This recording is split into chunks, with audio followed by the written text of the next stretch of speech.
Bien-aimés frères et sœurs, je salue nous toutes avec une grande satisfaction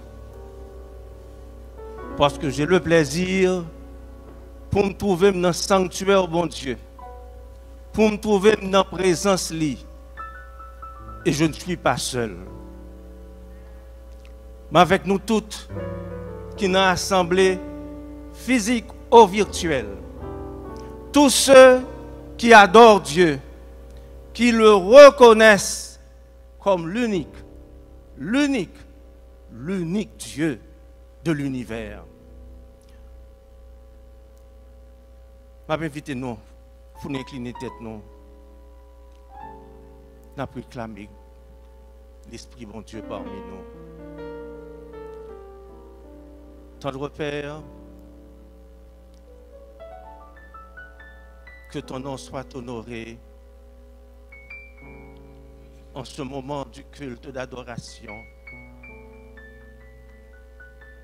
Tu as placé tes mains sur ton serviteur, non qui parle de lui, mais pour qu'à transmettre message au gain pour peuple. Pour cela, m'a demandé pour agir à l'instar d'Ésaïe, pour promouvoir ce charbon de ton autel sacré, pour brûler les voins, et que tout ce qui sort de ma bouche vienne de toi, entièrement de toi, pour l'édification commune de nos âmes. Puisse ton Saint-Nom soit adoré, honoré d'éternité en éternité. Amen.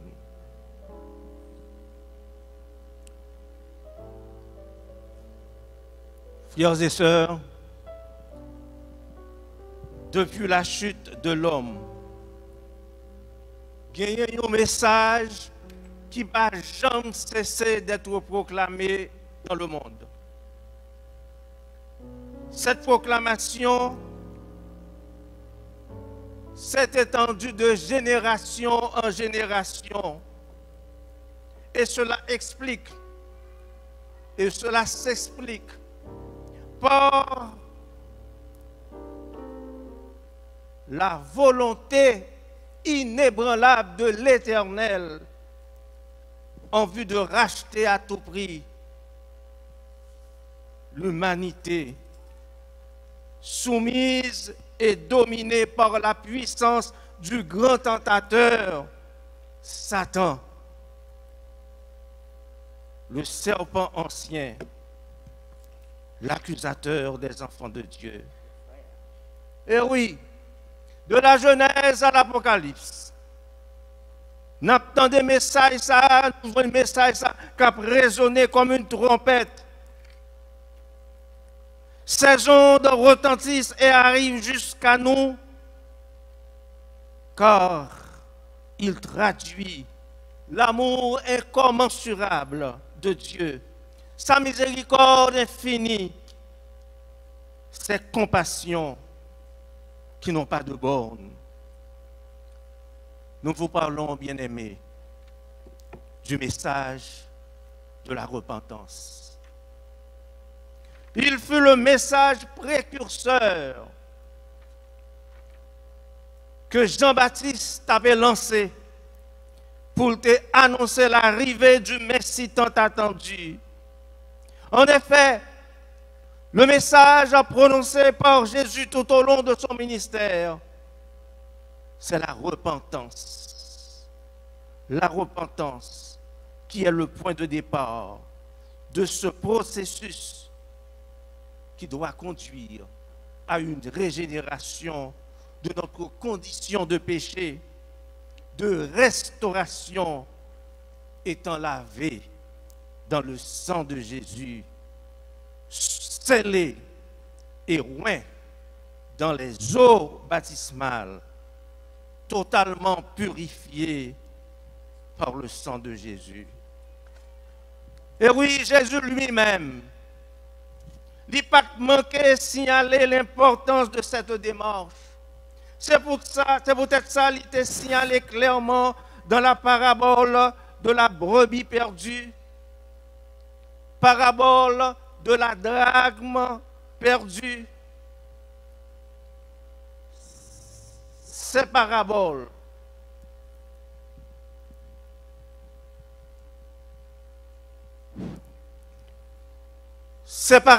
nous disons, de la brebis perdue, de la drachme perdue, que nous joignons dans l'évangile de Luc, chapitre 15, 1 à 10.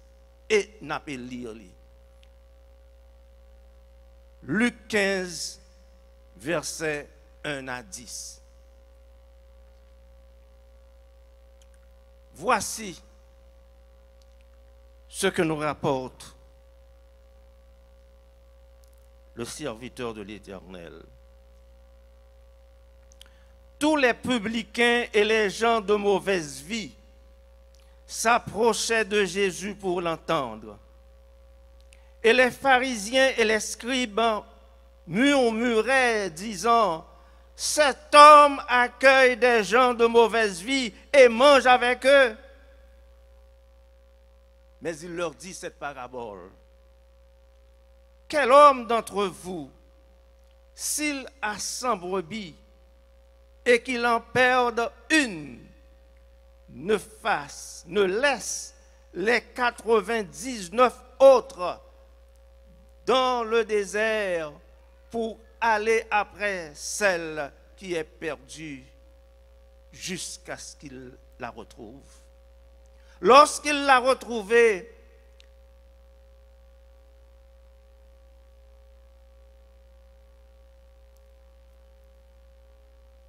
il la met avec joie sur ses épaules. Et de retour à la maison, il appelle ses amis et ses voisins et leur dit, « Réjouissez-vous avec moi, car j'ai retrouvé ma brebis qui était perdue. » De même, je vous le dis, il y aura plus de joie dans le ciel pour un seul pécheur qui se repent. Je répète, il y a plus de joie dans le ciel pour un seul pécheur qui se repent que pour 99 justes qui n'ont pas besoin de repentance. Parabole de la brebis perdue.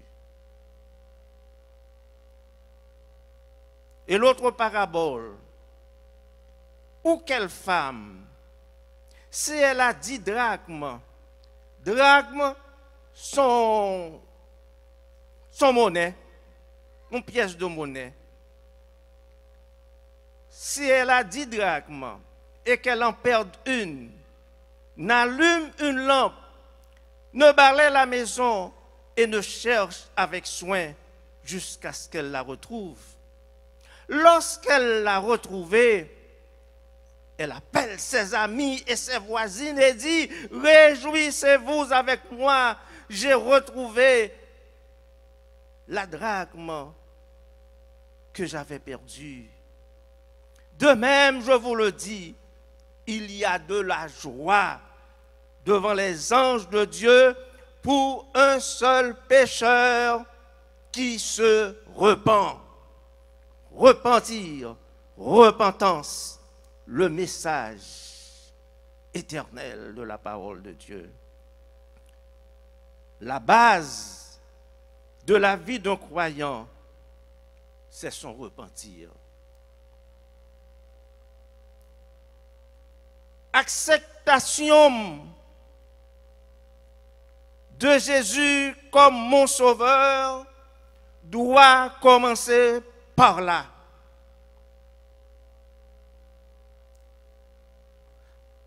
Je prends conscience de mon état de pécheur, que je suis plongé dans la boue. Je suis frappé par une forte déception qui produit en moi un état de tristesse. et qui est capable de dégénérer en cette maladie courante de nos jours qu'on appelle dépression. Mais il faut remarquer, mes bien-aimés, la différence entre cette tristesse qui vient de Dieu, tristesse qui conduit à la vie, et cette tristesse, selon le diable, qui fait périr. C'est ça l'apôtre Paul t'a signalé dans 2 Corinthiens, chapitre 7, verset 10. Lisons ce texte, 2 Corinthiens, chapitre 7, verset 10. Il dit, en effet, la tristesse selon Dieu produit une repentance à salut, donc dont on ne se repent jamais. Tandis que la tristesse du monde produit la mort. La tristesse qui m'accable, la tristesse qui accable le pécheur, qui prend conscience de son état, c'est cette tristesse qui conduit à la vie. Tandis que la tristesse de ce monde,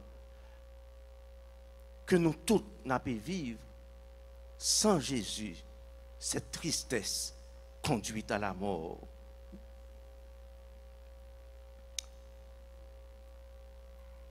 Nous parlons de repentance. Moi, songez, nous avons gagné 11 amis.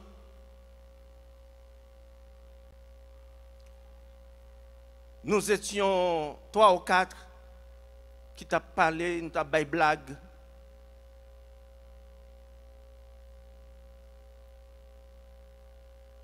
Cette amie-là, une jeune fille, au cours de la conversation, lui dit comme ça, moi nous tout qui là, nous comprenons nous. Mais moi-même, nous connaissons, nous sommes mauvais monde.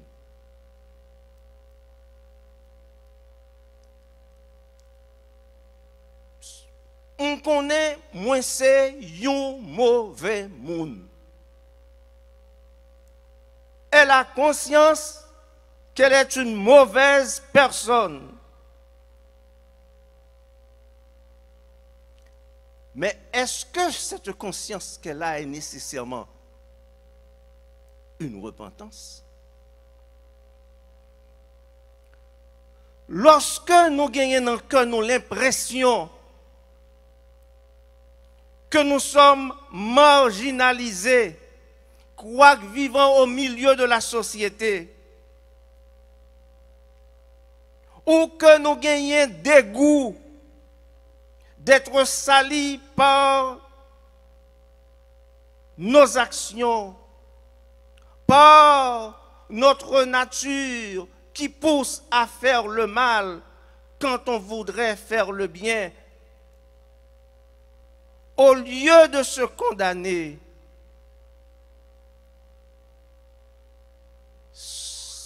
rassurez-vous, dans le moment ça, c'est précisément le moment d'invoquer le Seigneur.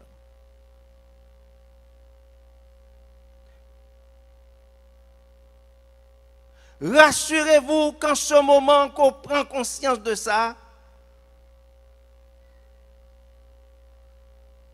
qu'une porte vient de s'ouvrir, qu'il y a un bras tendu vers vous-même pour le cap météo, pour le cap placer sur le chemin du salut. Oui, invoquez le Seigneur, criez à lui, cherchez-le.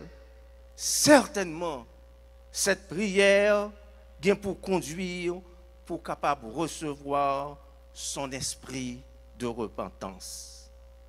Cette prière vous conduira pour capable recevoir son esprit de repentance.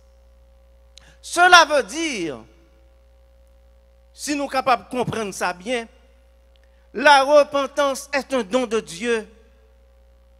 Ce n'est pas la conséquence de nos efforts ou d'une prise de conscience quelconque. Personne n'a pas une capacité intrinsèque de se repentir ou sentir dans un état d'accablement qui vous permet de crier à Dieu. Et la réponse à vos cris, c'est la repentance. C'est pourquoi, mes bien-aimés, nous ne devons pas confondre repentance et remords, repentance et regret. Ce sont des concepts différents. Qui ça regretter? C'est un état de conscience douloureux causé par la perte d'une personne ou d'un bien. Jusqu'à présent, j'ai le regret de la perte de mon père et de ma mère. J'ai un regret de la perte d'un ouvrage. Le regret d'avoir perdu une maison dans un incendie. Ou c'est le mécontentement ou chagrin d'avoir fait ou de n'avoir pas fait quelque chose dans le passé.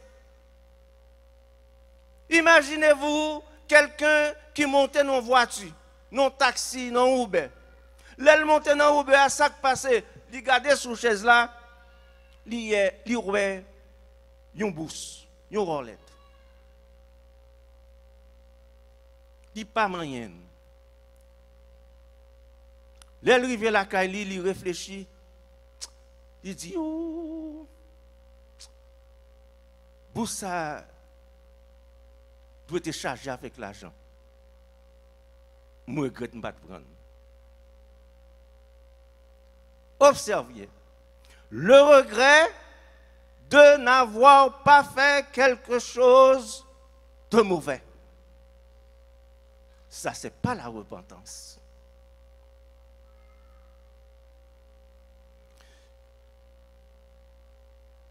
Remords que on confond tout avec repentance, c'est vivre une douleur morale causée par la conscience d'avoir agi mal ou avoir commis une erreur. Ça, c'est remords. Ou qu'on doit avoir conscience qu'on n'a pas fait ça qui était bon, sans que cela implique une repentance. Ceci dit, nous pouvons déduire qu'il y a deux sortes de repentance dans le langage commun, dans le langage populaire.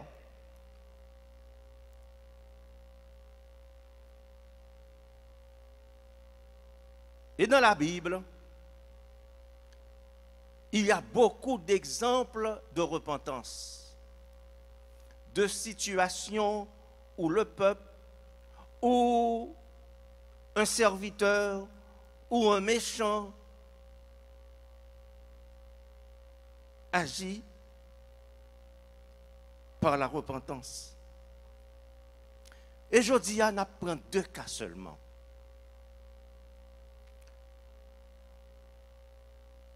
Vous vous souvenez bien de l'histoire de Judas. Songez, ça nous lire dans Matthieu 27, verset 3. Et m'a invité nous pour nous faire attention nous à texte ça. Matthieu chapitre 27, verset 3.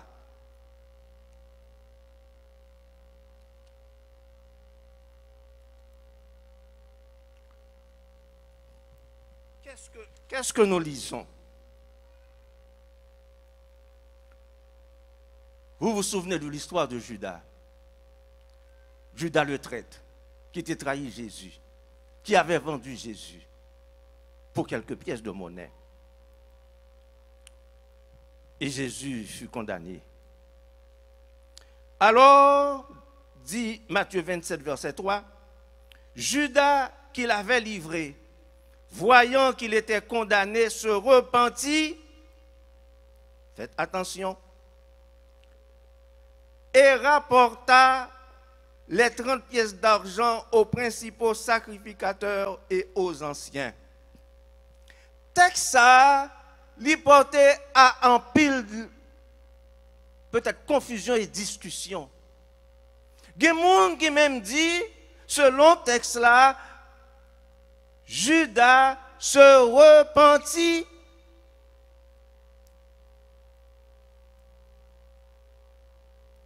Et pour autant, s'il s'est repenti, n'aurons-nous pas la surprise de le voir dans le ciel?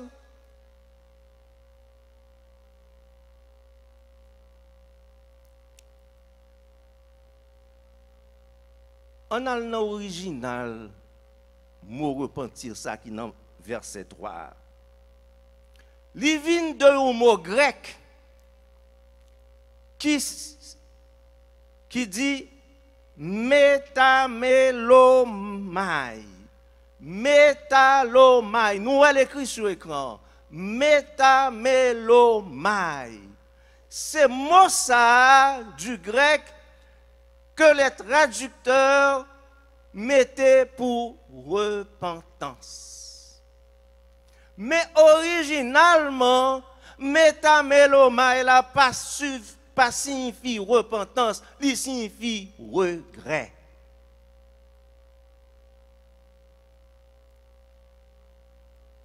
Et dans Matthieu 4, verset 17, nous avons l'autre mot.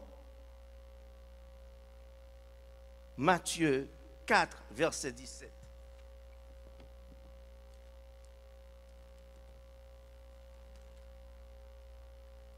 Ce sont de petites nuances de traduction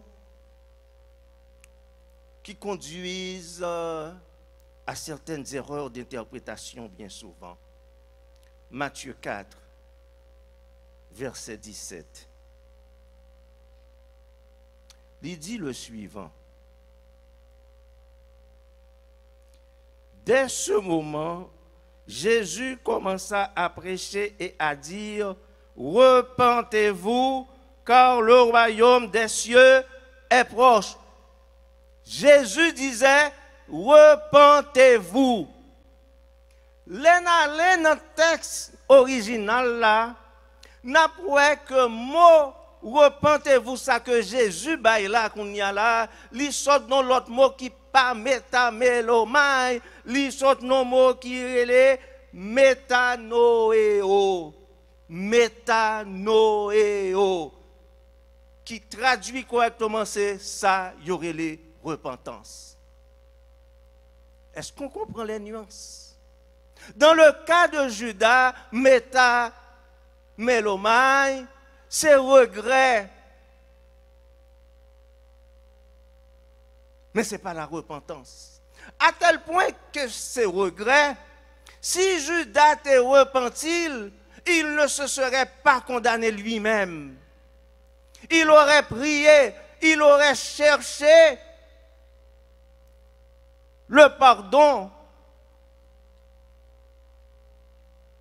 Mais il ne s'était pas repenti comme nous le comprenons. Et Judas est obligé à le douiller tête li.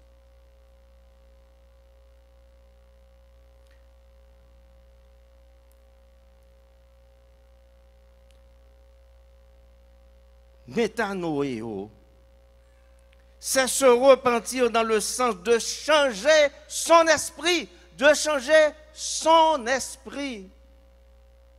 S'amender de bon cœur avec une aversion extrême pour les péchés passés. Dans métanoéo, qui est utilisé plus de 30 fois dans le Nouveau Testament, la racine noéo doit retenir notre attention.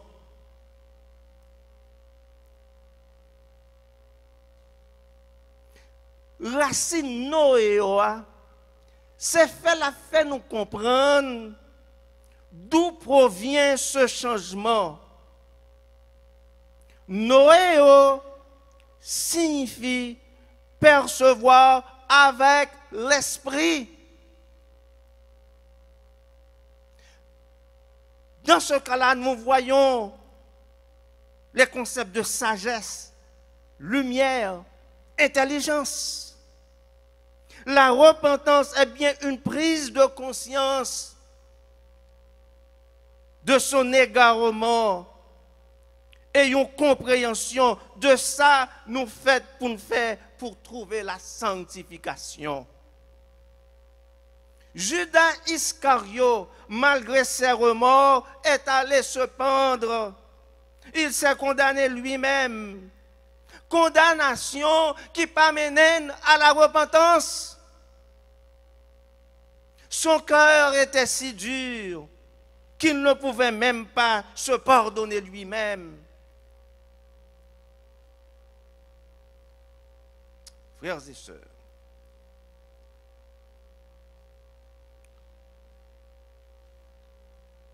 qu'à Judas c'est yon. Nous t'avons mis devant nous l'autre cas que nous connaissons très bien.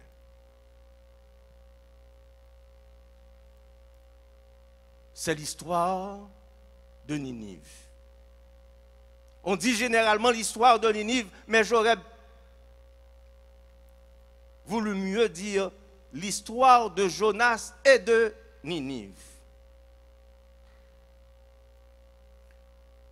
Nous ne pouvons pas voir l'histoire ça parce que nous connaissons très bien.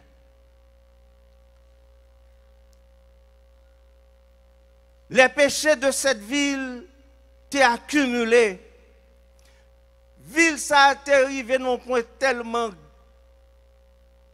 profond de dégradation. Dieu avait voulu la détruire. Ninive, grande ville, de 3 jours de marche, c'est comme si approximativement, on t'avait sauté dans Orlando pour arriver jusqu'à West Palm Beach. Une seule ville.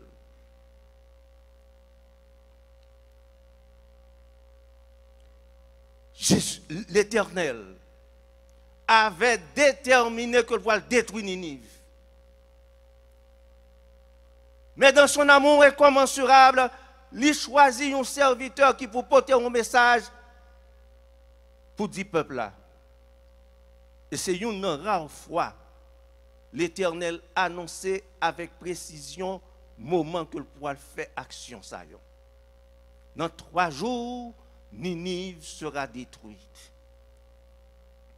Nous connaissons ça qui est passé. Les Ninivites te repentis. Autorité déclarée jeûne, prière, humiliation devant l'Éternel.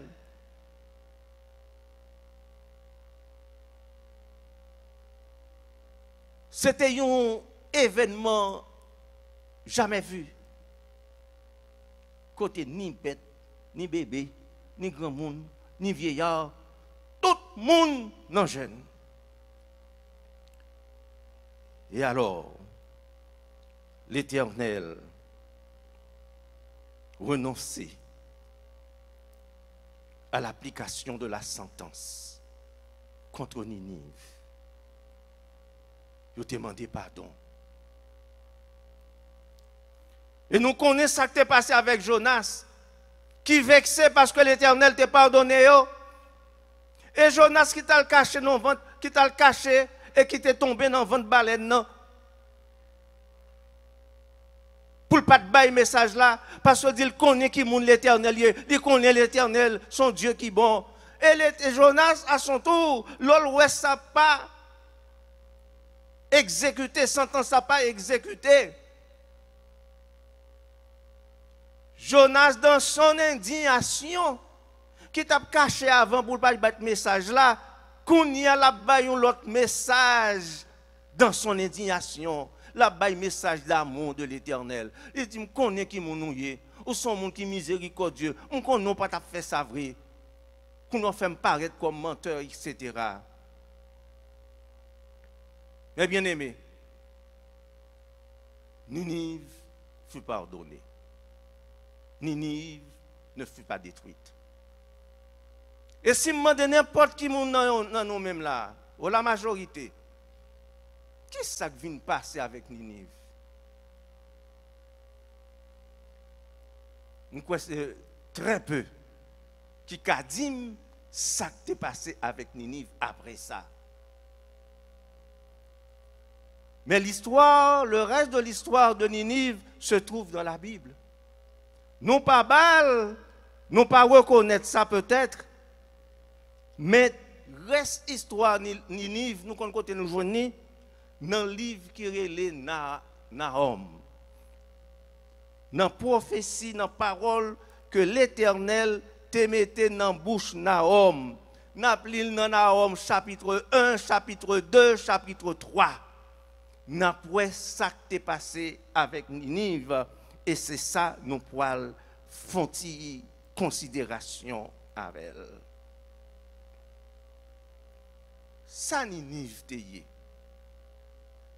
Ninive qui monde qui te fondé? Nous connaissons qui monde? Yon taureau y'aurait les Nimrod. Nimrod, c'est lui qui a fondé le premier empire dans le monde.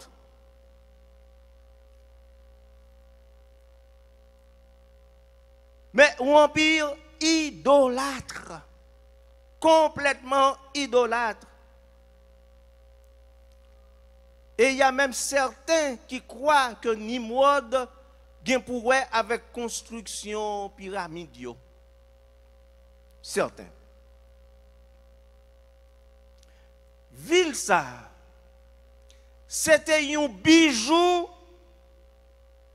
dans les mains de Satan. Même Jean nous-mêmes, peuple Israël, c'est un bijou dans mes bons dieux. Ninive, c'était un bijou dans les mains de Satan. Et si son bijou dans les mains de Satan, il n'est pas Dieu pour nous faire une description de sa ville. On l'appelle la ville sanguinaire, la ville meurtrière. C'est ça, bon Dieu, nous voyons dans Nahum. Tel était le décret. Malheur à la ville sanguinaire que nous voyons dans Nahum 3, verset 1. Tel était le décret que Dieu t'a prononcé sur Ninive. Jadis, reine des villes de la terre, reine des villes de la terre, capitale de la Syrie, sous ses plus grands rois. Ninive ressemblait à un repère de lion. La férocité et la rapacité t'érayées en maître, t'a dominé. Ninive faisait partie du royaume d'Assyrie. Mais Ninive, ça pour contre lui, c'est comme si c'était un royaume qu'il était. Tellement il était puissance. Par les combats et la guerre, Ninive était enrichie et elle était devenue la ville la plus grande et la plus redoutée de la terre. Rien d'étonnant que la guerre, effusion de sang, cruauté de toutes sortes, ont été les passe-temps favoris des maîtres de Ninive. Comme nous sommes dit tout à l'heure, fondateur Ninive, Nimrod, c'est un homme qui est plus cruel qui est passé sur la terre.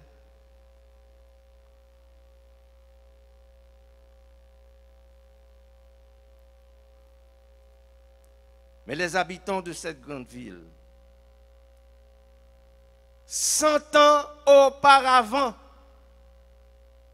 100 ans, un siècle seulement auparavant, qui te gagne pour être victime de la sentence de l'Éternel, mais qui te repenti, yo te oublié l'Éternel complètement. Yo te tourné dans le même bagage, au pire mal même que j'ai entendu auparavant. Les habitants de cette ville, ils sont retombés dans le péché. Ils reprirent leurs habitudes méchantes. Pendant le règne des rois Sargon, Sanchérib et autres, Ninive mit le comble à son iniquité et à ses actes sanguinaires. Tu me dis, nous, mes bien-aimés, on a parlé de Ninive.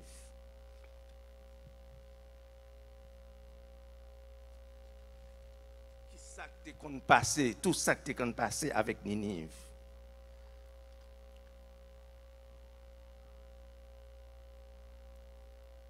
Les palais et les temples étaient magnifiques. Ses rues larges et ses murailles imposantes. Il y a un prophète hébreu, c'est lui-même Naoum, qui surnommait, comme ça dit à l'heure, la ville meurtrière. Pourquoi? Parce que yo ouais sur des reliefs, des peintures gravées sur les murs du palais de Sanchérib à Ninive, témoignage de cruauté des Assyriens.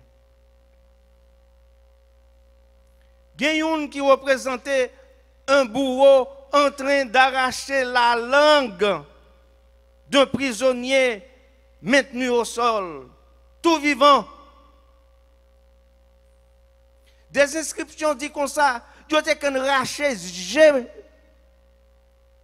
moun tout vivant, yo coupé nez yo, yo coupé bouche yo, tout vivant.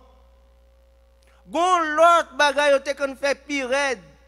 Yo te kon mette une sorte de divan qui gagnait des lames métalliques pointues. Et puis on prend moun yo lage sous lame sous divan. De sorte que métal pointu ça yo percé moun nan. C'est bagay qui te kon fait.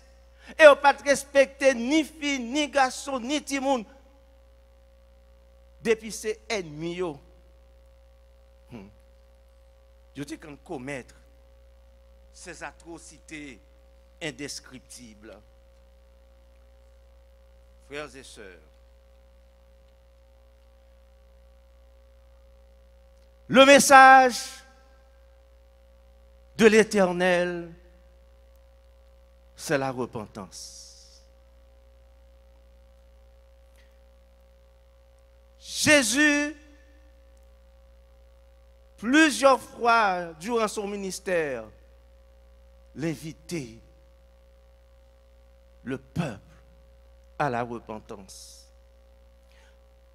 L'apôtre Pierre, devant le Sanhédrin, dans ce magnifique discours qu'il t'a fait, il dit, dans Acte 3, verset 19, « Repentez-vous donc et convertissez-vous pour que vos péchés soient effacés, afin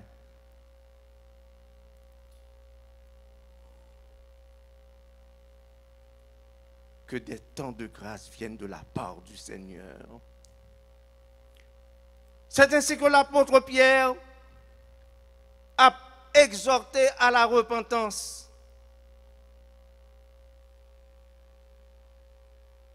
Sans repentance,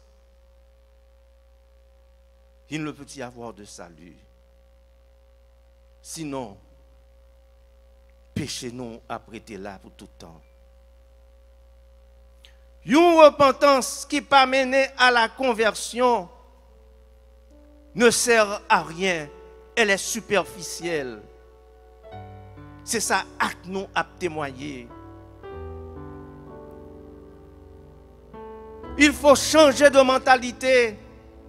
votre regard doit se poser sur Jésus. Ou à retrouver la joie.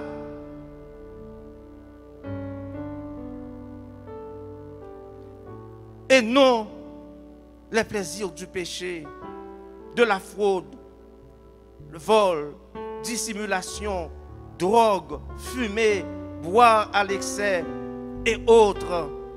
Ou pas moquer de frères, ou pas calomnier frères, ou pas perdre du patience pour rien, ou pas rentrer dans querelle pour n'importe quoi. Parce que la repentance permet que je sois lavé, qu'il y ait un changement en moi. Je suis converti, je suis une nouvelle créature. Jésus vit en moi.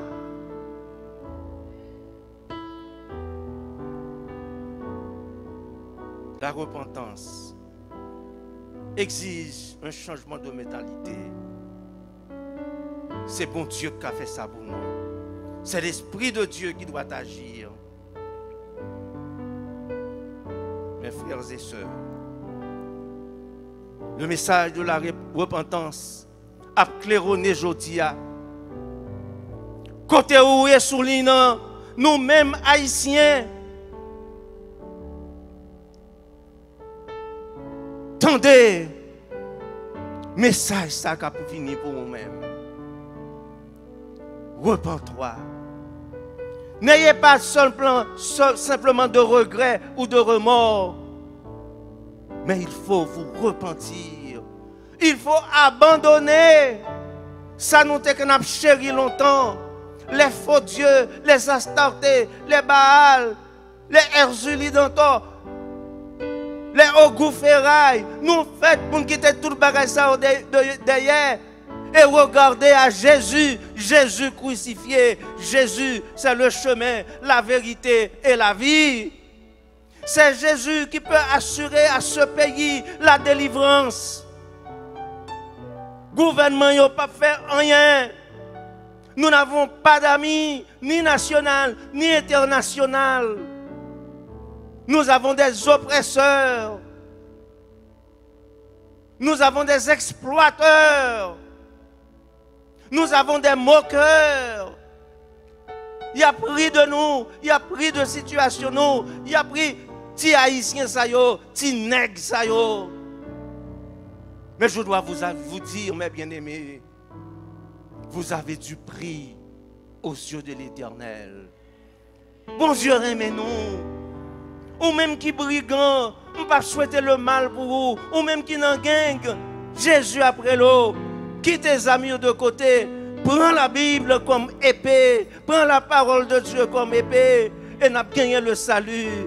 Jésus après les nous aujourd'hui, cherchez le royaume des cieux et sa justice. Cherchez Jésus et vous aurez le salut. Cherchez Jésus, car Jésus est le seul qui peut délivrer Haïti. Que bon Dieu bénisse nous.